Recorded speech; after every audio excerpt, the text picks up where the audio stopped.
Audiotune mempersembahkan sebuah audiobook dengan novel Legenda Dewa Surgawi, karya Ken Kyo. Pengisi suara oleh El Nur Cahyani dan sekarang sudah sampai pada chapter 6 dengan judul Terlahir Kembali. Dengan semua pengetahuan serta kemampuan Ten Hao dan bantuan dari Ye Yuan, hanya dalam waktu 3 hari Ten Hao sudah menguasai 2 tingkatan dari ilmu ilusi. Tapi tak hanya itu, Ten Hao juga membangkitkan mata dewa serta yang paling hebat adalah mampu menggunakan seluruh potensi dari ilmu kitab 1000 kehidupan yang dimilikinya, yang sekarang menjadikan tubuh Ten Hao itu sendiri menjadi isi dari kitab 1000 kehidupan, serta mengetahui seluruh apa yang ada di dunia ini dari awal penciptaan. Dengan meleburnya 2 kitab dewa dalam diri Ten Hao menjadikan pancaran energinya menjadi seperti cermin, bening, tenang, bersih, dan sulit ditebak. Ye Yuan pun sempat terkejut atas perubahan Ten Hao, namun sesaat kemudian mulai menerima karena ia sadar dan tahu bahwa Ten Hao keturunan langsung dewa-dewi. Jadi wajar jika energi yang terlahir ketika semua potensi terbuka akan menjadi energi seorang dewa baru. Tan-er, sepertinya cukup sampai di sini pelatihan kita. Tubuhmu harus dibiasakan dulu dengan semua yang telah kau terima, agar nanti setelah menerima semua kekuatan dewa, tubuhmu bisa langsung menyesuaikan diri. Ucap Ye Yuan sambil melepaskan ujung jarinya dari kening Ten Hao. Kau benar, sudah berapa lama aku berada di sini?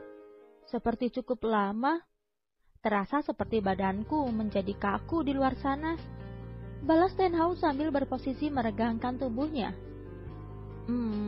Kira-kira 5 tahun kau berada di sini. Hehehe. Ucap Ye Yuan dengan tawa konyolnya. Wah, apa? Yang benar saja. Kenapa kau tak membangunkan aku lebih awal? Dasar burung kecil bau. Ucap Ten Hao terkaget dengan apa yang didengar. Tenanglah bodoh. Baru saja aku bilang harus membiasakan diri dengan kemampuan yang baru kau miliki. Sekarang berlagak bodoh. Wih, dasar tidak tahu terima kasih, kata Ye Yuan dengan ekspresi memalingkan wajahnya. Oh iya, benar juga. Aku lupa tentang itu. Bukankah waktu di sini lebih cepat dari dunia luar? Di sini 5 tahun, tapi di luar masih 5 hari. Kata Ten Hao sambil menepuk-nepuk pundak Ye Yuan dengan sedikit berat, membuat Ye Yuan sempat hilang keseimbangan dan hampir jatuh. Setelah kekonyolan 2 orang sahabat itu, dengan 1 jentikan jari dari Ye Yuan membuat Ten Hao kembali ke dunia sebenarnya. Dia merasa tubuhnya seperti batu, sangat kaku sebelum ia membuka mata. Pelan ia mencoba menggerakkan bagian tubuhnya agar tidak terjadi hal tidak diinginkan. Setelah ia mampu menguasai tubuhnya, lantas berdiri dan terlihat selingukan mencari seseorang. Kemana Paman Yao? Biasanya selalu menungguiku saat aku melatih diri. Apa mungkin pergi ke hutan mencari makanan?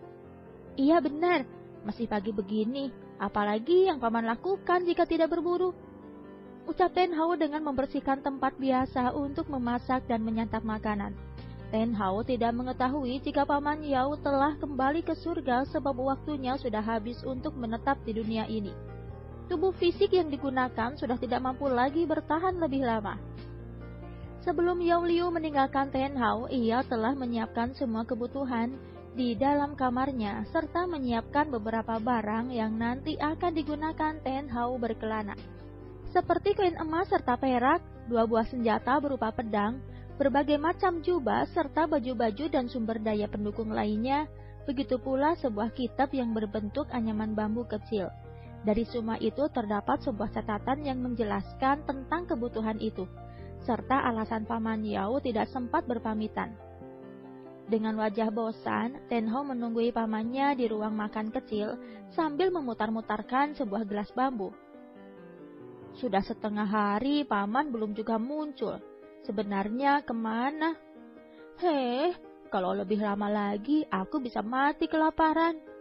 Gumam Ten Hao lalu beranjak dari tempatnya. Sebaiknya aku menyusul Paman berburu.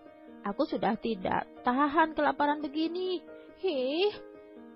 Seru Ten Hao melesat cepat menuju hutan. Tidak sulit baginya untuk menangkap beberapa ekor kelinci emas serta satu kambing gunung. Ten Hao berpikir akan memasak banyak hidangan untuk merayakan keberhasilannya berlatih, serta menjamu pamannya yang selama ini selalu menyiapkan serta memenuhi kebutuhannya. Tak butuh berapa lama, Ten Hao sudah kembali ke tempat tinggalnya, lalu menyiapkan berbagai hidangan yang ia ketahui dari kitab 1000 kehidupan. Sebelum siang, semua hidangan sudah terlihat memenuhi meja makan, dan Ten Hao membersihkan diri lalu kembali mencari pamannya. Ia berpikir mungkin pamannya ada di kamar membaca buku seperti biasanya. Dan setelah masuk, Ten Hao dikejutkan dengan berbagai macam barang serta beberapa tumpukan uang koin yang belum pernah ia lihat, meskipun ia sekarang tahu bahwa itu adalah uang. Di atas barang itu ada sebuah kitab kecil serta catatan. Dengan cepat Ten Hao membacanya, kalau-kalau itu sebuah informasi mengenai pamannya yang menghilang. Tuan Muda Hao, maafkan paman yang tak bisa terus menemanimu melanjutkan petualanganmu.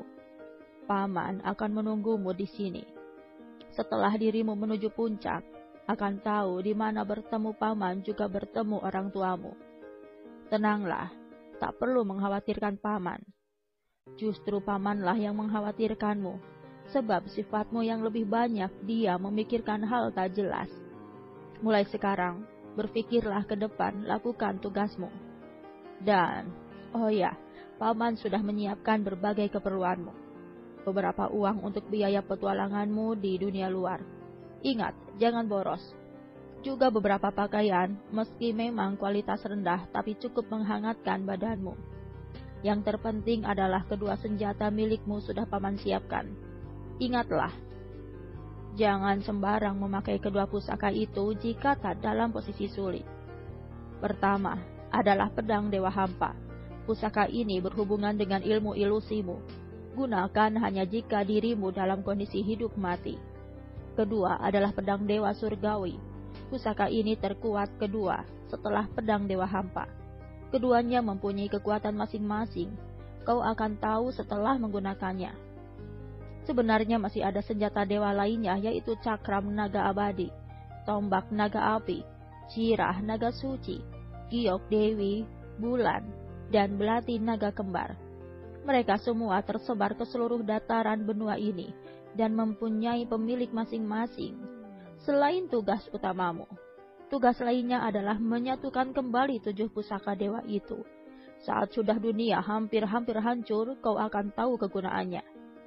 Yang terakhir adalah cincin dimensi alam yang ada di dalam kitab dimensi. Cincin apapun yang ada di dunia ini.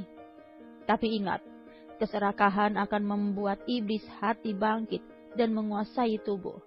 Maafkan paman, hanya sampai di sini menemanimu. Berjuanglah. Ciptakan dunia yang indah dan damai. Sebarkan kemurnian hati dewa. Oh ya, anggap saja si burung jelek itu sebagai pengganti paman dalam melihat perjuanganmu. Dia bisa diandalkan meski sifatnya kekanak-kanakan. Setelah membaca ini, kuharap semangat Tuan Muda membara. Kitab dimensi di sebelah surat ini juga akan menjadi jalan keluar. Oh, satu lagi. Bawalah semua buku-buku tua paman, mungkin akan berguna nanti. Selamat berjuang, Tuan Muda Ten Hao. Dengan menghilangnya sosok aura kecil di atas surat berbentuk Yao Liu, surat itu tiba-tiba lenyap bagai asap. Dengan ditinggalkannya sendirian, Ten Hao mematung cukup lama sampai Ye Yuan menyadarkannya. Dengan membawa semua yang dipersiapkan pamannya serta 2 bilah pedang, yang satu ia simpan dalam cincin dimensi alam dengan benda lainnya, dan hanya satu yang ia letakkan di pinggang. Setelah menyantap makanan yang ia buat, Ten Hao bergegas membuka kitab dimensi. Ia penasaran seperti apa kehidupan dunia luar. Chapter 6 telah selesai, kita menuju pada chapter 7.